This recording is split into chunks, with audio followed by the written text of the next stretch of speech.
عبداللہ بن عباس رضی اللہ عنہ سے روایت ہے، نبی صلی اللہ علیہ وسلم نے عباس بن عبد المطلب رضی اللہ عنہ سے فرمایا، اے چچا جان عباس، کیا میں آپ کو کچھ عطا نہ کروں؟ کیا آپ کو کچھ عنایت نہ کروں؟ کیا میں آپ کو کوئی تحفہ پیش نہ کروں؟ کیا میں آپ کو 10 اچھی خصلتوں والا نہ بنا دوں کہ جب آپ یہ عمل کریں تو اللہ تعالیٰ آپ کے اگلے پچھلے پرانے نئے انجانے میں اور جان بوجھ کر کیے گئے تمام چھوٹے بڑے پوشیدہ اور ظاہر گناہ معاف فرما دے؟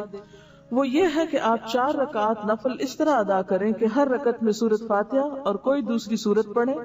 جب آپ اس قرات سے فارغ ہو جائیں تو قیام کی حالت میں ہی یہ کلمات 15 بار پڑھیں، یعنی قرات کر کے سورۃ الفاتحہ پڑھ کے سبحان اللہ والحمد للہ ولا الہ الا اللہ واللہ اکبر۔ پھر آپ رکوع میں جائیں، تسبیحات رکوع سے فارغ ہو کر رکوع میں ہی ان کلمات کو 10 بار دہرائیں، پھر رکوع سے اٹھ جائیں اور سمع اللہ لمن حمدہ وغیرہ سے فارغ ہو کر 10 بار ہی کلمات پڑھیں، پھر سجدے میں جائیں، سجدے کی دعائیں پڑھنے کے بعد یہی کلمات 10 بار پڑھیں، پھر سجدے سے سر اٹھائیں اور جلسہ میں جو دعائیں ہیں وہ پڑھ کے 10 بار انہی کلمات کو دہرائیں، پھر دوسرے سجدے میں چلے جائیں، پہلے سجدے کی طرح 10 بار پھر اس تسبیح کو ادا کریں، پھر سجدے سے سر اٹھائیں اور جلسہ استراحت میں کچھ اور پڑھے بغیر 10 بار اس تسبیح کو دہرائیں۔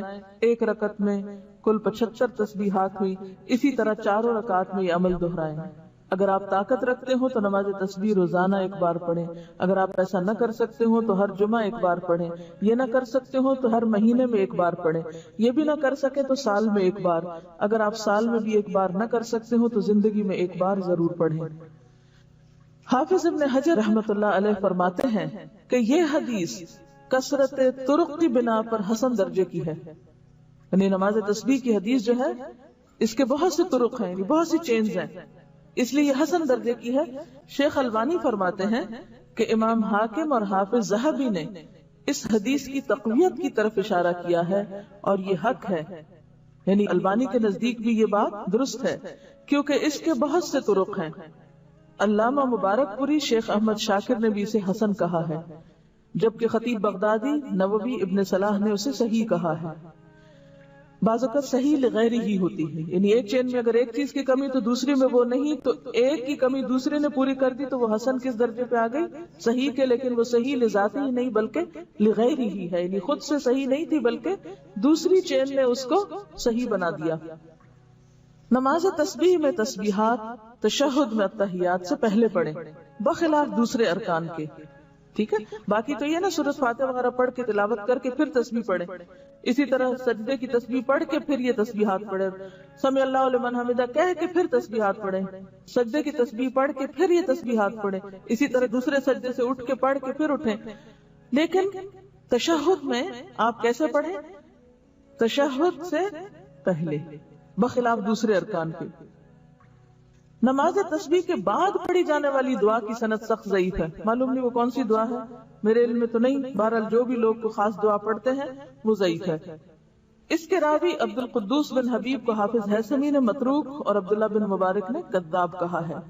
یاد رہے کہ اس حدیث شریف میں نماز تسبیح کو باجماعت ادا کرنے کا ذکر نہیں ہے، صرف انفرادی عمل کے طور پر نبی صلی اللہ علیہ وسلم نے اپنے چچا جان کو اس کی ترغیب دی ہے۔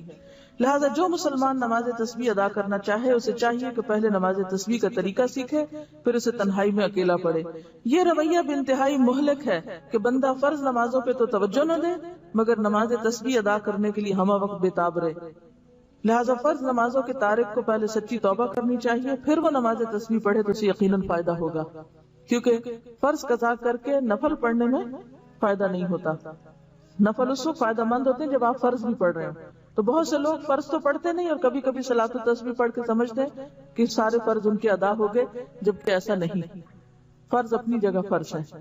وآخر دعوانا ان الحمد للہ رب العالمین، سبحانک اللہم وبحمدک، نشہد ان لا الہ الا انت، نستغفرک ونتوب الیک۔